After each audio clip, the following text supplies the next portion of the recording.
So we are here at Green Valley, and this has been published on many YouTube channels because this bridge up here that I think they're doing some more work on today.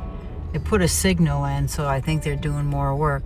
But this bridge and the house right past that white truck, right there's a white truck right past it, was a huge building that had been there for years and years and years, and that was decimated. So when we go by it, you'll see. I have filmed this in the past, but this is just a refresher. So they're doing some repair, obviously, on the bridge. And that's that. So we are looking for the marker for the well, because the inspector is like trying to renege on the previous inspector's approval. And we obviously need a well here. So we are trying to find that. Virginia's walking down there to see if she can find it.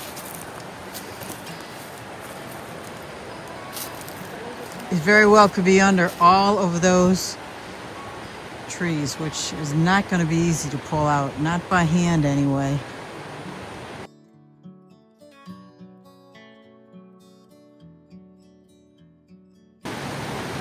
So I filled half of the holes, because these are reclaimed lumber. They have a lot of holes from the old nails, which we pulled out. So I filled half of them because eventually we're going to paint this. I may not need to fill them, but I'm trying to fill them anyway. I got about half of the boards done. And I'll have to come back. I didn't bring enough water putty. Thought I brought a ton, but obviously there was way more holes than I thought there was. I could also use caulk, but I don't have any caulk here, so water putty it is, and I will be back.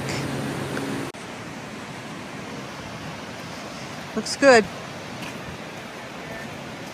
Between those two, I'll put a vine arch and a little gate just to make it cute, and railing from there to there and there to there. Virginia doesn't want to put any railing on this end here, but we'll see how that goes. It'll look kind of goofy, I think, if we don't, but we'll see. There are some areas that still need to be touched up, but we'll do that when it is warmer out. Right now it's in the 30s, so the paint won't dry too well, so we'll have to wait on that.